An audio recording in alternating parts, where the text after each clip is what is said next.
بسم اللہ الرحمن الرحیم۔ بسم اللہ الرحمن الرحیم نحمده ونصلي ونسلم على رسوله الکریم اما بعد۔ محترم سامعین کرام، دوستو، بھائیو، آج مجھے آپ سے ایک اہم موضوع پر بات کرنا ہے، اور وہ موضوع یہ ہے کہ آج کل کورونا بہت زیادہ پھیل جانے کی وجہ سے بہت سارے لوگ بھی ہسپتالوں میں بیمار پڑے ہیں، اور کچھ لوگ گھروں میں بیمار پڑے ہوئے ہیں، اور بہت ساری اموات بھی واقع ہو رہی ہیں ہسپتالوں میں بھی اور گھروں میں بھی۔ اب یہاں پر ایک مسئلہ یہ پیدا ہو رہا ہے کہ ان مریضوں کی دیکھ بھال کرنا یا ان میتوں کی تجہیز اور تکفین اور تدفین میں حصہ لینا، ان کو نہلانا، دھلانا، کفنانا اور دفنانا، یہ ایک اہم مسئلہ بن گیا ہے۔ اور یہ مسئلہ اس لیے اہم ہو گیا اور اس لیے زیادہ پریشان کن ہو گیا ہے کہ یہ خبر پھیلا دی گئی ہے کہ ان کورونا کے مریضوں سے دور رہنا چاہیے، اور ان کو ہاتھ نہیں لگانا چاہیے، ہاتھ نہیں ملانا چاہیے، اور سامنے بھی نہیں آنا چاہیے، دور رہنا چاہیے، کوارنٹائن رہنا چاہیے، گھروں میں بند رہنا چاہیے اپنے اپنے کمروں میں۔ اگر ایک گھر میں کئی لوگوں کو پازیٹیو ہو جائے تو سب لوگوں کو اپنے اپنے کمروں میں بند ہو جانا چاہیے، اور احتیاط اتنی زیادہ کرنی چاہیے کہ ایک دوسرے سے ملنا جلنا بھی نہیں کرنا چاہیے، وغیرہ وغیرہ، کہ اس کی وجہ سے کورونا ایک کا مرض دوسرے کو لگ جائے گا اور پھیل جائے گا، اور پھر کوئی بھی شفا یاب نہیں ہوگا، وغیرہ۔ اس طرح کی باتیں بہت زیادہ کہی گئی ہیں، جس کی بنا پر ایک خوف اور ایک ہراس اور ایک دہشت دلوں پر لوگوں کے طاری ہو گئی، اور لوگ یہ سمجھتے ہیں کہ واقعتاً اس طرح کرنے سے بیماری سے ہم بچ نہیں پائیں گے، اور اگر ہم احتیاط کے ساتھ پوری طرح الگ الگ رہیں گے تو بیماری سے بچ جائیں گے اور موت سے بچ جائیں گے گویا۔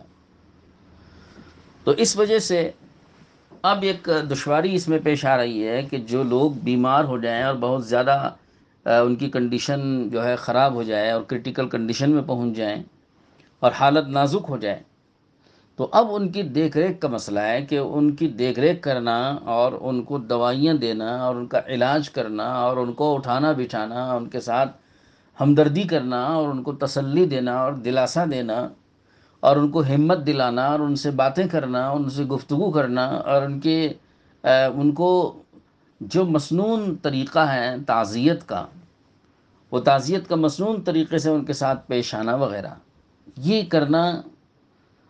کرنا چاہیے کہ نہیں کرنا چاہیے۔ اس میں امت بڑی مذبذب ہے اور لوگ اس سلسلے میں بڑے پریشان ہیں۔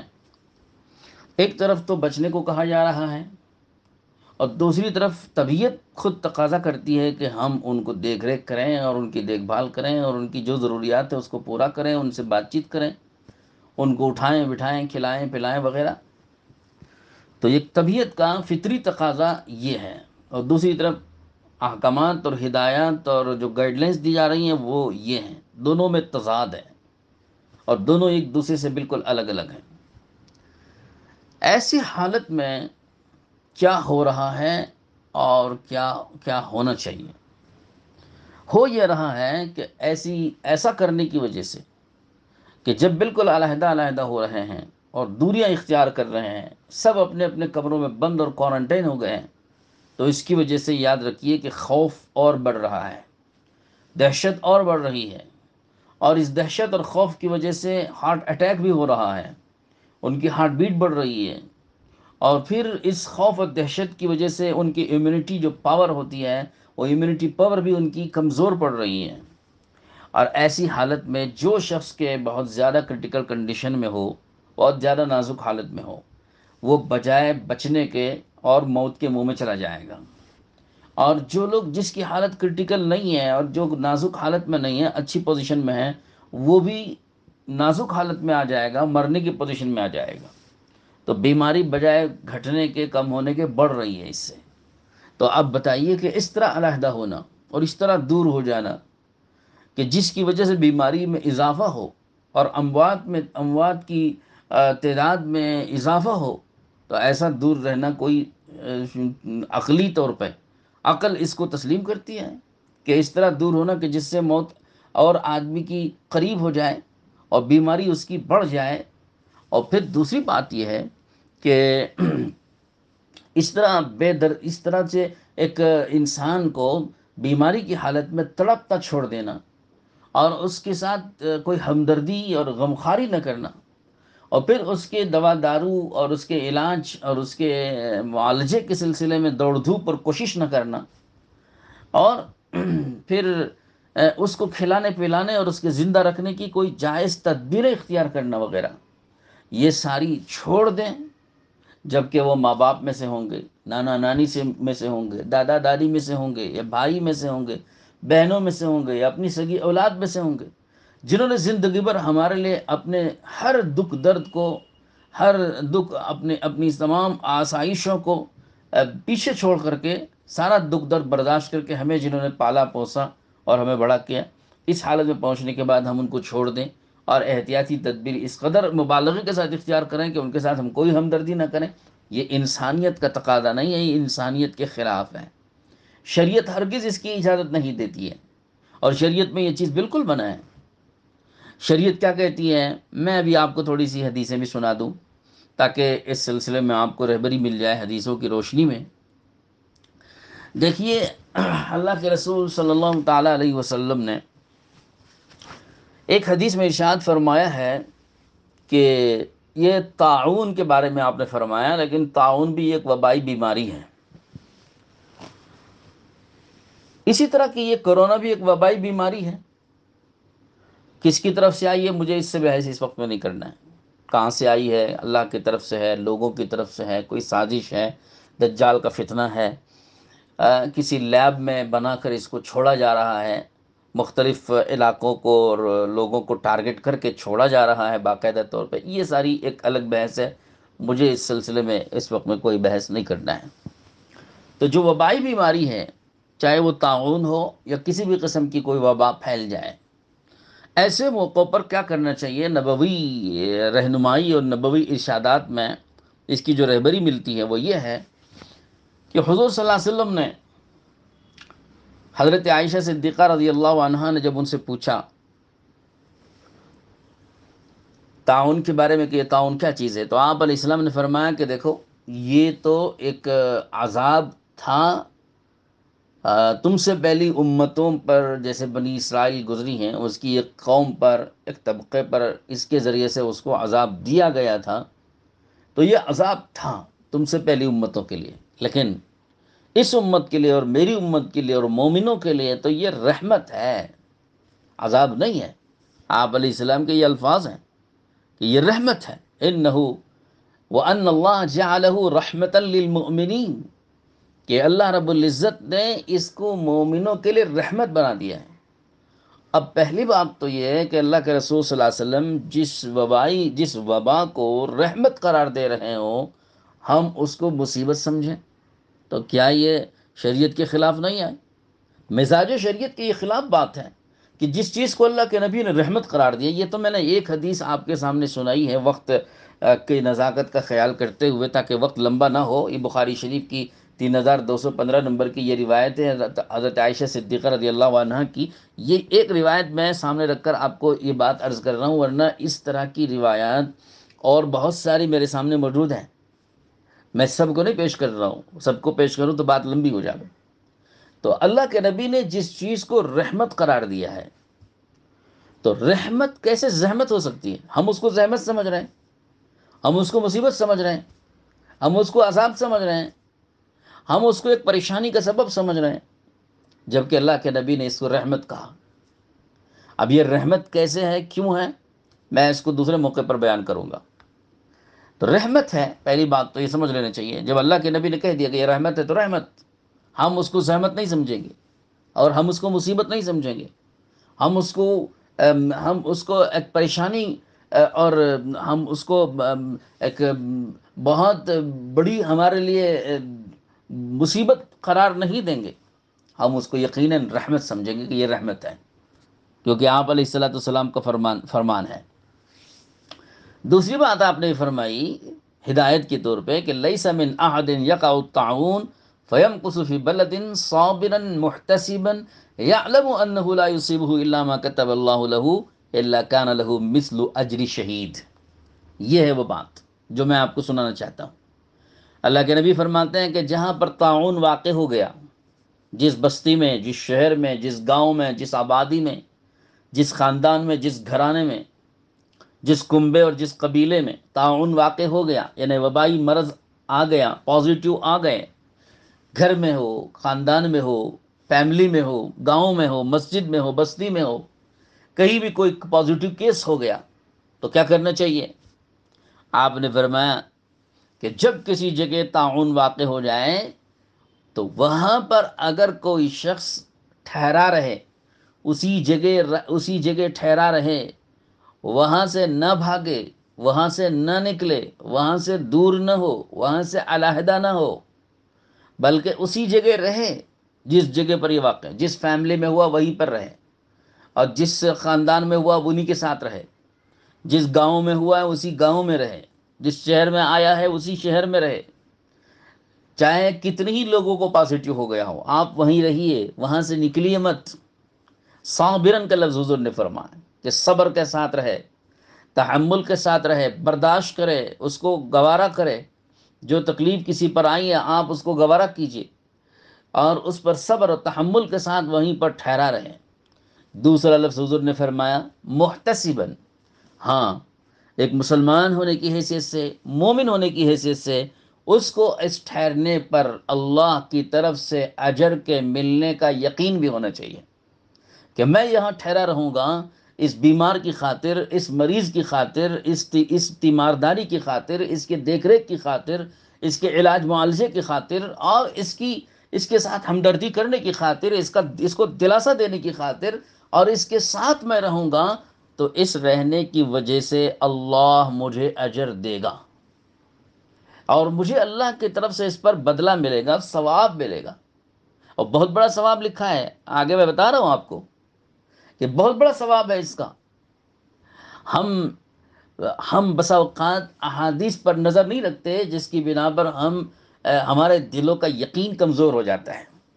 تو فرمایا آپ وہیں ٹھہرے رہیے، علاج کرتے رہیے، دوائیں دیتے رہیں، ان کو کھلاتے پلاتے رہیں، ان کی دیکھ ریکھ کرتے رہیں، ان کے ساتھ گفتگو کریں، بات چیت کریں، ہمدردی کریں، محبت دکھائیں، ان کو تسلی دیں، ان کی ہمت دیں، ان کو ہمت دیں اور ان کو حوصلہ دیں۔ لا باس طہور انشاءاللہ کہیے کہ جلد ٹھیک ہو جائیں گے، کوئی گھبرانے کی بات نہیں ہے۔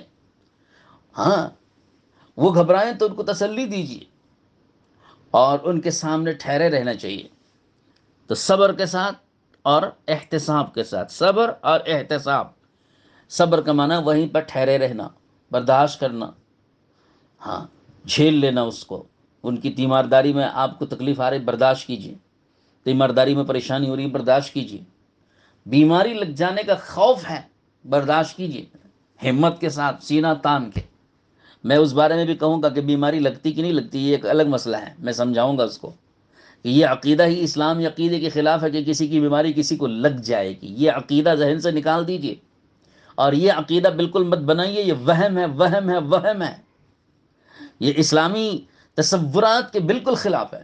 اللہ کے نبی نے صاف فرما دیا صحیح حدیث کے اندر ہے لا عدوہ، کہ کوئی بیماری کسی کو تجاوز نہیں کرتی، کوئی بیماری کسی کو خود نہیں لگتی جب تک اللہ کا حکم نہیں ہوگا، اللہ کی اجازت نہیں ہوگی، اللہ کا فیصلہ نہیں ہوگا، کوئی بیماری کسی کو نہیں لگتی۔ حضور نے ایک قبیلہ جب حضور کے پاس آیا کہ ہمارے اونٹوں کو خارش لگ گئی، اور یہ خارش ایک کی دوسرے کو لگی، پہلے اونٹ کو ایک بار لگی اس کی خارش، دوسرے کی تیسرے کو، پورے اونٹوں میں خارش پھیل گئی۔ حضور صلی اللہ علیہ وسلم نے ان کے اس خیال کی اصلاح کی، اور ان کے اس خیال اور ان کے اس عقیدے اور ان کے اس وہم کی اصلاح کرنے کے لیے ان کو سمجھانے کے لیے ایک بات فرمائی۔ آپ نے فرمایا پہلے والے اونٹ کو کس کی لگی، پہلے والے اونٹ کو کس کی بیماری، کس کی خارش لگی؟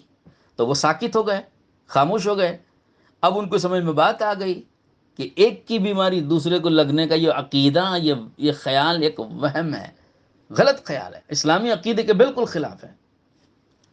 تو لہذا یہ ایک الگ مسئلہ ہے، میں اس کو کسی اور کلپ میں اس کو سمجھاؤں گا انشاءاللہ. تو یہاں میں عرض کر رہا تھا کہ جب آدمی صبر کے ساتھ وہیں پر ٹھہرا رہے اور برداشت کریں، یہ خیال نہ کرے کہ اس کی بیماری مجھے لگ جائے گی، بلکہ برداشت کرے، دل کو تھام کر اور دل کو باندھ کر کے ہمت کے ساتھ انہی کے ساتھ رہے، ان کی تیمارداری میں، ان کی دیکھ ریکھ میں اور ان کے ساتھ ہمدردی میں لگا رہے آدمی. ہاں، احتیاطی تدبیر اپنی جگہ ہے. ڈاکٹرز جو احتیاطی تدبیر بتاتے ہیں وہ احتیاط تو ضرور کیجئے. ماسک لگائیے، ہاتھ میں گلوز پہنیے، سینیٹائز کیجئے، اور تھوڑا سا اپنے آپ کو بھی تحفظ کرنے اور بچانے کی جو بھی مناسب تدبیر ہے وہ کرتے رہیے. لیکن گھبرا کر اور ڈر کر یا بیماری لگ جانے کے خوف سے یا وہم سے یا غلط عقیدے کی بنیاد پر اس قدر دور رہ جانا کہ ان کی دیکھ ریکھ بھی نہ کرنا، ان کی تجہیز و تکفین بھی نہ کرنا، ان کو نہلانے سے گریز کرنا، دفنانے سے بھی گریز کرنا، گھر لانے سے بھی گریز کرنا ان کی باڈی اور میت کو، یہ اسلامی عقیدہ نہیں سکھاتا. یہ اسلامی عقیدے کے خلاف ہے. ہم اسلام کے ماننے والے اور قرآن کے ماننے والے، اللہ پر عقیدہ رکھنے والے، اللہ پر یقین رکھنے والوں کو ہرگز ایسا نہیں کرنا چاہیے. بہرحال میں بات اور لمبی نہیں کروں گا، کم وقت میں بات کو سمجھانے کی کوشش کروں. تو اللہ کے نبی نے یہ فرمایا کہ اگر وہیں پر ٹھہرا رہے صبر کے ساتھ اور احتساب کی نیت سے، احتساب کہتے ہیں کہ آخرت میں اس پر مجھے اجر اللہ دیں گے، اس یقین کے ساتھ ٹھہرا رہے گا. اور یعلم انہ لا یصیب الا ما کتب اللہ، اور پھر اس کے دل کے اندر اس کا یقین ہو کہ اللہ نے جو میرے مقدر میں لکھا ہے وہی مجھے ملے گا. اگر میرے مقدر میں یہ بیماری لکھی ہے تو میں چاہے دور رہوں تب بھی ملے گی، اور اگر میرے مقدر میں یہ مرض یا موت اللہ نے نہیں لکھی ہے تو ہرگز مجھے نہیں لگے گی، اس یقین کے ساتھ. یہ بخاری کی روایت کے الفاظ ہیں میں جو عرض کر رہا ہوں. یعلم، یہ یقین کرے، یہ جان لے خوب اچھی طرح سے کہ انہ لا یصیب الا ما کتب اللہ له. ہاں، یہ جانتے ہوئے ٹھہرا رہے، یا اس کو اللہ نے جو کچھ لکھا ہے تقدیر میں وہی اس کو ہوگا، جو تقدیر میں نہیں لکھا ہے وہ نہیں ہوگا. اس یقین کے ساتھ اور اس بات کو خوب اچھی طرح سے جانتے ہوئے وہ وہیں پر ٹھہرا رہے تو کیا ملے گا؟ اجر کیا ملے گا؟ فرمایا الا کان له مثل اجر شہید، کہ اس کو شہید کا اجر ملے گا. ایک شہید کو جو ثواب، ایک شہید کو جو اجر ملتا ہے نا، وہ اجر و ثواب اس کو دیا جائے گا. علماء نے حدیث کی تشریح میں بڑی اچھی بات فرمایا کہ یہ جو اللہ کے نبی نے وعدہ فرمایا ہے یہ مرنے پر نہیں فرمایا ہے. یہ وعدہ کہ اجر شہید کا جو ملے گا صرف مرنے پر نہیں ہے. ہاں، اس بیماری میں مرنے والے کو بھی شہید قرار دیا جاتا ہے، اس کی روایتیں میرے پاس موجود ہیں، آگے بتاؤں گا. وہ روایتیں الگ ہیں. مرنے والا جو بیمار ہے نا، بیمار شخص اگر اس میں مر جائے گا تو وہ تو شہید ہے، اس کے بارے میں تو حدیثیں الگ ہیں، وہ تو اگلی کلپ میں آئیں گی. یہ تیمارداری کرنے والے کی بات عرض کر رہا ہوں کہ تیمارداری کرنے والا یا وہیں پر ٹھہرانے والا، ان مریضوں کے ساتھ، ان لوگوں کے ساتھ اسی جگہ ٹھہرا رہنے والا، اس کو اگر وہ مر گیا تب تو شہید ٹھہرے گا ہی، لیکن اگر نہیں بھی مرا، زندہ رہا، تب بھی شہید کا اجر اس کو مل رہا ہے. یہ لکھا ہے علماء حدیث نے تشریح میں، اس کی محدثین نے لکھا ہے کہ یہ اجر کا جو وعدہ ہے مرنے کے ساتھ مخصوص نہیں ہے، زندہ بھی رہے گا تو ٹھہرے رہنے کی وجہ سے، ثواب کی امید کے ساتھ صبر کرنے کی وجہ سے اور ان کی دیکھ بھال کے لیے وہاں پر رہنے کی وجہ سے اس کو شہادت کا اجر بھی مل رہا ہے. مرنے والا تو شہید ہے ہی، زندہ رہنے والے کو بھی شہید کا اجر مل گیا مفت میں. جینا مفت میں رہا اور اجر مل گیا اس کو. یہ تو ایک روایت ہے. حضور پاک صلی اللہ علیہ وسلم نے ایک دوسری حدیث میں یہ بھی ارشاد فرمایا ہے کہ بھائی جہاں بیماری ہو جائے وہاں سے نہ بھاگو. کئی روایتیں میرے سامنے ایسی ہیں، وہاں سے نہ بھاگو. فلا تخرجوا فرارا منہ مسلم شریف کی صحیح مسلم کی روایت ہے 4108 نمبر کی. حضور نے فرمایا فلا تخرجوا منہ فلا تخرجوا فرارا منہ، کہ وہاں سے فرار اختیار کرتے ہوئے مت بھاگو. بلکہ ایک اور روایت کے اندر تو بہت ہی سخت الفاظ ہیں. آپ نے فرمایا وہاں سے بھاگنے والا ایسا ہے جیسا میدان جنگ میں دشمن سے مقابلے کے وقت پیٹ پھیر کر بھاگنے والا، جان بچا کر پیٹ پھیر کر بھاگنے والے کی طرح ہے. یعنی اس کا گناہ بتایا گیا کہ اگر کوئی وہاں سے بھاگے گا جان بچانے کے لیے تو یاد رکھو کہ اس کو وہ اتنا بڑا گنہگار ہے، گناہ کبیرہ اس کا ہوگا، اور اتنا بڑا گنہگار ہے جتنا کہ ایک میدان جنگ میں دشمن سے مسلمانوں کا لشکر مقابلہ کر رہا ہو تو دشمن سے پیٹ پھیر کر بھاگنے والوں کا جو گناہ ہوگا وہ گناہ اس کو ہوگا. تو بھاگنا نہیں ہے وہاں سے، جان بچا کر. حضرت عمر رضی اللہ عنہ جب واپس آنے لگے نا ملک شام سے، مدینہ منورہ جا کر کیا جملہ کہا، وہ ایک واقعہ ہے، تفصیل سے کسی موقع پر عرض کریں. اس میں حضور حضرت عمر نے ایک جملہ کہا ہے، فرمایا کہ میرا وہاں سے لوٹ کر آنا میری موت کو مؤخر نہیں کرے گا، اور میرا وہاں پر چلا جانا میری موت کو مقدم نہیں کرے گا. یعنی اگر میں ملک شام چلا جاتا تو یہ نہیں ہو سکتا تھا کہ موت میرے وقت سے پہلے آ جاتی، اور میں وہاں سے آ گیا ہوں مدینے کو ملک شام سے بچ کر کے، تو اس کا یہ مطلب نہیں ہے کہ میری موت کو میں نے مؤخر کر دیا، میری موت پیچھے ہو گئی. ہرگز نہیں، موت تو اپنے وقت پر آئے گی. تو لہذا میرا وہاں سے آنا بھاگ کر آنا نہیں ہے، موت سے تو میں بچ ہی نہیں سکتا.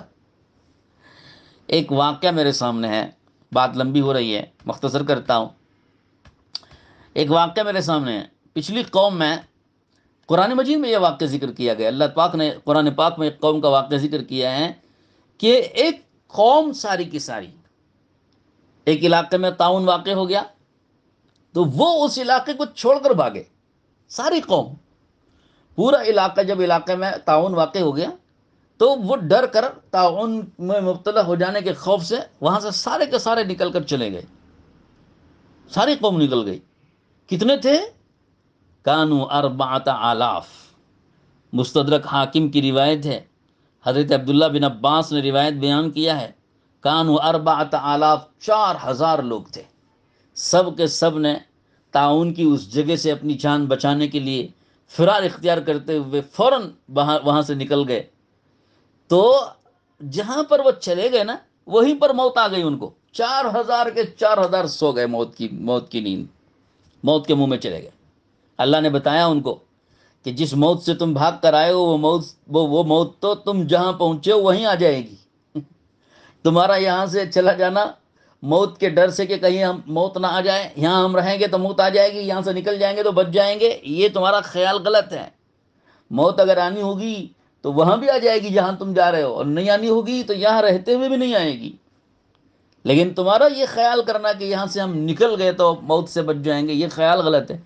تو اللہ نے اس خیال کی اصلاح کرنے کے لیے ان سب کو موت دے دی، وہیں پر جہاں پہنچے تھے وہیں پر موت آ گئی. ایک اللہ کے نبی وہاں پر گزر رہے تھے تو انہوں نے دیکھا تو ان کے لیے انہوں نے دعا مانگی کہ وہ ان کو زندہ کریں. تو ان کو اللہ پاک نے دوبارہ زندہ کیا. 4000 کو اللہ پاک نے زندہ کیا، 4000 کے 4000 زندہ ہوئے. اور ان سے بات چیت ہوئی، پوچھا کیا ہوا تھا تو انہوں نے یہ واقعہ بتایا کیسا ہوا. یہ قرآن پاک میں وہم الوف حذر الموت، قرآن کی آیت ہے، سورہ بقرہ کی آیت نمبر 243 میں. آپ اس کو تلاش کر لیجئے، چاہے اس کی تفسیر دیکھ لیجئے، وہاں پر یہ موجود ہے واقعہ. صحیح حدیث ہے یہ. تو یہ عرض کرنا ہے کہ اللہ کو یہ بات ہرگز پسند نہیں ہے کہ جہاں پر بیماری واقع ہوئی ہے وہاں ان کو چھوڑ کر کے وہاں سے لوگ چلے جائیں، علیحدہ ہو جائیں، کوارنٹائن ہو جائیں، سب دور دور ہو جائیں، کمروں میں بند ہو جائیں، کوئی کسی کی دیکھ ریکھ نہ کرے، کوئی کسی کی ہمدردی اور غمخواری اور تیمارداری نہ کرے. یہ بالکل غیر اخلاقی اور غیر اسلامی حرکت ہے. ہاں، احتیاطی تدبیر اپنی جگہ ہے، لیکن یہ نہیں کرنا چاہیے کہ بیمار کرٹیکل کنڈیشن میں پہنچ جائے تو اس کی دیکھ ریکھ بھی چھوڑ دیں، اور میت ہو جائے تو اس کو گھر بھی مت، میت کو نہ لائیں، نہلانے سے بھی گریز کریں، کفن پہنانے سے بھی گریز کریں، اور دفنانے سے بھی پیچھے ہٹیں، جنازے میں بھی نہیں شریک ہو رہے ہیں لوگ. عجیب بات ہے. اپنے خاندان کا آدمی مرا ہے، اس کے جنازے میں شرکت کرنے سے بھی لوگ ڈر رہے ہیں. لا حول ولا قوت الا باللہ. یہ تو ایک تو اولاً تو یہ اللہ کی رحمت ہے، اور دوسری یہ کہ ہمارا اس طرح شریک ہو جانے کی وجہ سے ہم موت کے منہ میں چلے جائیں گے، ہم کو بیماری لگ جائے گی، یہ عقیدہ غلط ہے. تیسری بات یہ ہے کہ ہم اس طرح دور رہیں گے تو ہم بچ جائیں گے، ہم کو موت نہیں آئے گی، یہ بھی خیال غلط ہے.